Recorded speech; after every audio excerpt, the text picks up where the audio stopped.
ಹೊನ್ನಾವರ ತಾಲೂಕಿನ ಹರಿಹರಪುರ ಗ್ರಾಮ ದೇವತೆಯ ಆರಾಧನೆ ಸಂಪ್ರದಾಯ ಮತ್ತು ಜನಪದ ಕಲೆಯ ಸಮ್ಮಿಲನಕ್ಕೆ ಸಾಕ್ಷಿಯಾದ ಅಪರೂಪದ ಧಾರ್ಮಿಕ ಸಾಂಸ್ಕೃತಿಕ ಸಂಭ್ರಮಕ್ಕೆ ಹರಿಹರಪುರ ಗ್ರಾಮ ಗುರುವಾರ ಸಾಕ್ಷಿಯಾಯಿತು.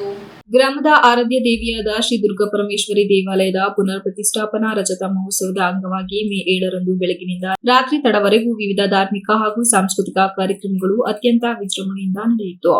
ಬೆಳಗಿನ ಜಾವವೇ ದೇವಾಲಯದಲ್ಲಿ ವಿಶೇಷ ಪೂಜೆ, ಗಣಹೋಮ, ಚಂಡಿಕಾಹವನ ಸೇರಿದಂತೆ ಹಲವು ಧಾರ್ಮಿಕ ವಿಧಿವಿಧಾನಗಳು ವೇದಘೋಷಗಳ ನಡುವೆ ನೆರವೇರಿದವು.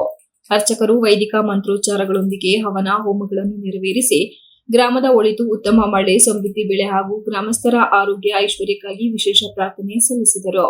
ಸಂಜೆ ನಂತರ ಆರಂಭವಾದ ಸಾಂಸ್ಕೃತಿಕ ಕಾರ್ಯಕ್ರಮಗಳು ಜನರ ಗಮನ ಸೆಳೆದವು. ವಿಶೇಷವಾಗಿ ರಾತ್ರಿ ಆಯೋಜಿಸಿದ ಸಂಪ್ರದಾಯಬದ್ಧ ಚೋಮನ ಕುಣಿತ ಮತ್ತು ಬಾಗಲ ಚಿಕ್ಕನ ಕುಣಿತ ಕಾರ್ಯಕ್ರಮಗಳು ಗ್ರಾಮೀಣ ಜನರನ್ನು ರಂಜಿಸಿತು. ಜನಪದ ಕಲೆಯ ವೈಭವವನ್ನು ಬಿಂಬಿಸಿದ ಕಲಾವಿದರ ಮನಮೋಹಕ ಪ್ರದರ್ಶನಕ್ಕೆ ನೆರೆದಿದ್ದ ಜನರು ಭರ್ಜರಿ ಚಪ್ಪಟ್ಟಿದ್ದರು.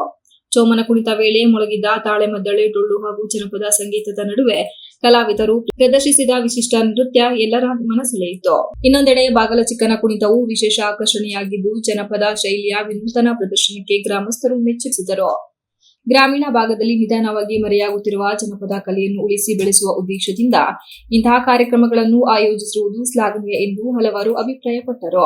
ಒಟ್ಟಾರೆ ಧಾರ್ಮಿಕ ಆಚರಣೆ, ಭಕ್ತಿಭಾವ ಹಾಗೂ ಜನಪದ ಕಲೆಯ ಸೊಗಡನ್ನು ಒಟ್ಟುಗೂಡಿಸಿದ ಶ್ರೀ ದುರ್ಗಾ ಪರಮೇಶ್ವರಿ ದೇವಾಲಯದ ರಜತ ಮಹೋತ್ಸವ ಹರಿಹರಪುರ ಗ್ರಾಮದಲ್ಲಿ ಅಪೂರ್ವ ಸಂಭ್ರಮಕ್ಕೆ ಕಾರಣವಾಯಿತು. ಈ ವೇಳೆ ಪತಂಜಲಿ ಯೋಗ ಸಮಿತಿ ಹಾಗೂ ರಾಜ್ಯ ಯಜ್ಞ ಪ್ರಭಾರಿಗಳಾದ ಹರಿಹರಪುರ ಶ್ರೀಧರ್ ಮಾಧ್ಯಮಕ್ಕೆ ಮಾಹಿತಿ ನೀಡಿದರು. Srinivas, TV 46 news Kannada, Hassan. You are watching TV 46 News Kannada.